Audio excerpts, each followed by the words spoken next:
द्वितीय स्कंद पहला अध्याय। भगवान की भक्ति एवं उनके विराट स्वरूप का वर्ण। सूत जी कहते हैं कि राजा परीक्षित के ऐसे कहने पर श्री सुखदेव जी बोले, हे राजन, तुम्हारा प्रश्न बड़ा उत्तम है। तुम्हारे इस प्रश्न से संसार का बड़ा उपकार होगा। उसमें मुक्त पुरुषों की भी सम्मति है। हे राजन, गृहशक्त और आत्म जिज्ञासुओं के सुनने के लिए यह प्रश्न उत्तम है। इसे सुनकर वे अपना जीवन सार्थक कर सकते हैं। परंतु क्या किया जाए? वे गृहस्थजन अपने दैनिक जीवन, संतान तथा स्त्री आदि की ममता और धनोपार्जन में पड़े रहकर दिन रात उसी के लिए यत्न करते हुए धन संग्रह की चिंता में लगे रहते हैं। ईश्वर की पहचान नहीं होती। वे अपने बाल बच्चों के भरण पोषण एवं जीविका के ही फेर में पड़े रहते हैं। वे भगवान का जप, स्मरण तथा कीर्तन नहीं कर पाते। वे निद्रा और मैथुन में ही काल व्यतीत कर देते हैं। यद्यपि मुनियों ने योग शास्त्र की रचना पहले ही कर दी है, जिसके द्वारा वे जीवन के परम लाभ एवं मोक्ष को सरलता से प्राप्त कर सकते हैं। हे राजन, विधि निषेध से निर्वृत्त होकर भी मनुष्य विष्णु के गुणों का यशोगान करते हैं। हे राजन, द्वापर युग के अंत में मेरे पिता वेदव्यास ने मुझे श्रीमद् भागवत नामक पुराण को पढ़ाया। यद्यपि मैं सर्वथा निर्गुण ब्रह्म को ही जानता हूँ, तथापि मैंने श्री विष्णु जी की लीला से आकृष्ट होकर उनके बनाए हुए भगवान पुराण को पढ़ा। अब उसको मैं तुमसे कहता हूँ, क्योंकि तुम विष्णु जी के भक्त और एक परम जिज्ञासु हो। हे राजन, जो मनुष्य श्रद्धा सहित इस शास्त्र को श्रवण करता है, वह निश्चय ही रूप से भगवान का परम भक्त हो जाता है। जिसे संसार से अभय होने की इच्छा हो और जो विरागी तथा योग युक्त हो, उसे चाहिए कि वे अपने मोक्ष साधन के लिए श्री विष्णु जी के नाम का भजन करे। यद्यपि मनुष्य संसार में आकर भी असावधान ही रहा तो उससे क्या लाभ? उसे तो चाहिए कि वह संसार में आकर अपने जीव का कल्याण करे। इसके लिए यदि वह एक क्षण भी अपना समय नित्य लगावे तो अच्छा है। क्षण मात्र में भी भगवान प्राप्ति हो जाती है। राजा खट्वांग को ऐसा ही हुआ था। वे एक क्षण में ही सब कुछ त्याग कर विष्णु जी को प्राप्त हो गए थे। फिर तुम्हें तो अभी 7 दिन का समय है। इतनी अवधि में तुम अपने परलोक बनाने के सब साधनों को पूर्ण कर सकते हो। प्रत्येक मनुष्य का यह पहला कर्तव्य है कि जब वह मृत्यु के निकट पहुँचे, तब उससे पहले ही वह अपने समस्त सांसारिक बंधनों को तोड़ डाले। और सबसे उत्तम तो यह है कि वह अपने जीवन के अंतिम समय को स्नान, ध्यान, आसन, एकांत सेवन में ही व्यतीत करे। ओमकार ऐसे प्रवण के जाप से उसका मन वश में हो जाएगा, क्योंकि इस मनुष्य का सारथी बुद्धि है। जब मन के द्वारा सब इंद्रियां जन्य विषयों को रोक कर्मों की वासना से चीख लेवे, तो यह मन बुद्धि से मिलकर श्री विष्णु जी की भक्ति करने लगता है। और इस प्रकार जब वह विष्णु जी के साथ लग जाता है तो सर्वदा ही शांत हो जाता है। अन्यथा वह रजोगुण से चिखा हुआ मन बड़ा अज्ञानी है। बुद्धिमान को चाहिए कि वह इसे धारण के द्वारा रोके, क्योंकि धारण में बड़ी शक्ति है। धारणा से ये दोनों ही दोष नष्ट हो जाते हैं। धारणा के द्वारा योगी को योग सिद्धि में सफलता प्राप्त होती है।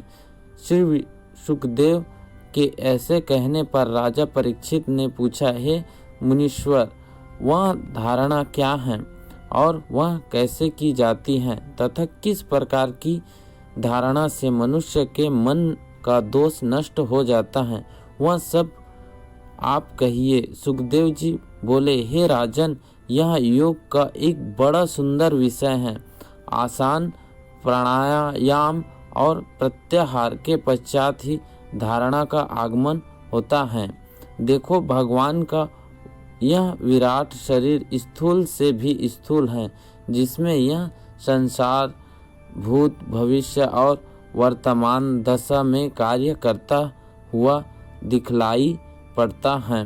तब वहीं सप्तवर्णों से संयुक्त इस अंडकोश शरीर में जो वह विराट पुरुष हैं, वहीं भगवान अभ्यासों के धारणा का विषय है। इस विराट भगवान के अनेक स्थान हैं। चरण का पंजा रसताल हैं, एड़ी और उसके ऊपर की गांठ महाताल हैं और तलातल इस विश्व खाद्य पुरुष की दोनों जांघ हैं। सुतल उसके दोनों घटने हैं और जांघ की मोटी रान वितल हैं। हे पृथ्वीपते, महातल उनकी जंघा हैं और पृथ्वी के ऊपर लोक उनका नाभि रूप सरोवर हैं। उनका वक्ष स्थल ही स्वर्गलोक हैं और महालोक, ग्रीवा, जनलोक, मुख, तपलोक, मस्तक तथा सत्यलोक इस भगवान की शिखा हैं। इंद्रादिक देवता उनके भुजाओं और दिशाएं ही उनके कान हैं। वे इंद्रियों के द्वारा ही शब्दों का श्रवण करते हैं और दोनों अश्विनी कुमार ही उनकी नासिका हैं, जिनके द्वारा वे सूंघते और गंध लेते हैं। अग्नि इनका मुख है, गंध इनका प्राण इंद्रियां हैं। आकाश उन भगवानों के नेत्र हैं, सूर्य उनकी चक्षु इंद्रियां हैं। दिन रात पलक हैं, भवों का विलास प्रह पद और जल इनका तालु हैं तथा इस रस भगवान की जिहा उनके दांड स्थान में यम का वास है। गायत्री आदि छंद ही उनका सिर है। पुत्र अधिकों में स्नेह का अंश होना उनके दांत हैं। मनुष्यों में उन्माद वाली जो अवस्था, वहीं भगवान का हास्य तथा अपार सृष्टि ही उनका कष्टाक्ष है। उन भगवान के ऊपर के ओष्ठ में लज्जा और नीचे के ओष्ठ में लोभ, स्तनों में धर्म, पीठ में अधर्म, लिंगेंद्रिय में प्रजापति, अंडकोश में मित्रवरुण, कुक्षी में समुद्र, हड्डियों ही अपार पर्वतों का समूह है। हे राजन, नंदियां ही उनकी नस हैं, वृक्ष समूह रोम हैं और प्रचंड आयु उनका श्वास, काल उनका गमन, प्राणियों का जन्म मरण है। मेघ उनके केस, संध्या काल उनका वस्त्र तथा सब में प्रवाधान उनका हृदय है और मन उनका चंद्रमा के समान निर्मल है। उसी में सब विकार समाये हुए हैं। वह सबके अष्टभूत कोश और इतने प्रसिद्ध प्रकाशपूर्ण है कि उनमें जाकर सब आवरण समा जाते हैं। निर्मल चंद्रमा के समान भगवान का चित्त ही महत्वत्व है और रुद्र ही उनका अंतःकरण है तथा हाथ, घोड़ा, खच्चर, ऊंट भगवान के नख हैं एवं अन्य पशुओं उनका कटी स्थान है।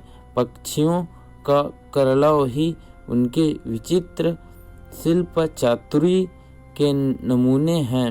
वे मनु भगवान ही बुद्धि हैं और मनुष्य के निवास स्थान गंधर्व, विद्धार, चारण तथा अपसराएं छ हो। शास्त्र स्मृतियां तथा असुरों की सेनाएं ही उनके पराक्रम हैं।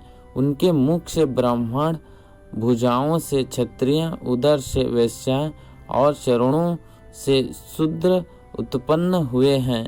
नाना प्रकार के शुभ कार्य यज्ञ हैं। हे राजन, यह जो इतने विस्तार सहित मैंने तुमसे नाना विधि नामों से युक्त भगवान के अवयवों का वर्णन किया है, उसे समझकर मोक्ष को चाहने वाले कहीं भी धारणा कर सकते हैं। भगवान की यह स्थूल उपासना जिज्ञासुओं को शीघ्र ही भक्ति लाभ कराती है।